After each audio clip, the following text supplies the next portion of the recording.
तो यशराज फिल्म्स ने मर्दानी 3 का ट्रेलर रिलीज कर दिया है और इसके साथ एक बड़ा सवाल भी खड़ा हो गया है। मतलब रानी मुखर्जी को इंडस्ट्री में 30 साल हो गए हैं और शिवाजी रॉयल के किरदार में वो आज भी आग लगा रही हैं। पर क्या ये फ्रेंचाइजी आज भी उतनी ही जरूरी है या बस एक आजमाए हुए फॉर्मूले पे चल रही है?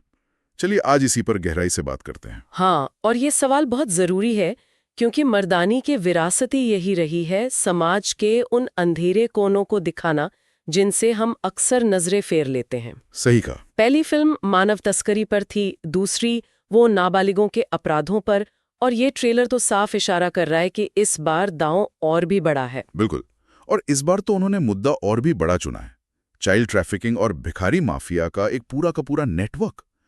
एसीपी शिवानी शिवाजी रॉय अब शायद एनआईए के साथ हैं और ट्रेलर में उनका जो नो मर्सी एटीट्यूड है वो पहले से कहीं ज्यादा खतरनाक लग रहा है। हाँ, एक्शन की तो बात ही अलग है, देखकर सच में रोंगटे खड़े हो जाते हैं। और एक्शन की बात निकली है तो सुनील रोड्रिगेज और परवेज शेख का नाम लेना बहुत अहम है। अच्छा, हाँ। उन्होंने पठान और टाइगर 3 में एक्शन डिजाइन किया है, तो हम उम्मीद कर सकते हैं कि एक्शन सिर्फ क्रूरी नहीं होगा बल्कि बड़े स्केल का होगा, बहुत स्टाइलिश भी। बिल्कुल, ट्रेलर का टोन भी तो वैसा ही है, डार्क, डेडली और ब्रूटल।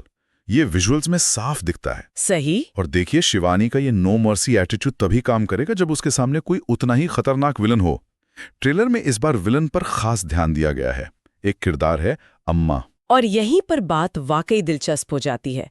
अम्मा का किरदार मल्लिका प्रसाद ने निभाया है और उन्हें एक बेहद बेरहम और शातिर विलन के तौर पर पेश किया गया है। उनकी परफॉर्मेंस की काफी तारीफ हो रही है। कुछ लोग तो उनकी तुलना दिल्ली क्राइम में हुमा कुरैशी के किरदार से कर रहे हैं। अरे वाह। हाँ, मतलब उसका एक ज्यादा इंटेंस वर्जन, जो अपने आप में एक बहुत बड़ा कॉम्प्लीमेंट है ना? बिल्कुल है। और जाहिर है रानी मुखर्जी की परफॉर्मेंस की भी जमकर तारीफ हो रही है। लोग इसे बैंगर, जबरदस्त और शानदार कह रहे हैं। वो तो है। 30 साल बाद भी वही एनर्जी, वही कमिटमेंट स्क्रीन पर दिख रहा है। एनर्जी तो है, लेकिन कुछ आलोचकों का ये भी मानना है कि शिवानी रॉय का किरदार अब थोड़ा एक जैसा लगने लगा है। अच्छा। वही गुस्सा, वही तेवर। सवाल ये है कि क्या इस फिल्म में हमें उनके किरदार का कोई नया पहलू देखने को मिलेगा, कोई नई कमजोरी या कोई अलग परत, या वो फिर से वही करेंगी जो पहली 2 फिल्मों में कर चुकी हैं? ये एक बहुत वैलिड पॉइंट है और शायद यही उस दूसरी प्रतिक्रिया से जुड़ा है जिसके बारे में बात हो रही है कि ट्रेलर में एक जानी पहचानी वेब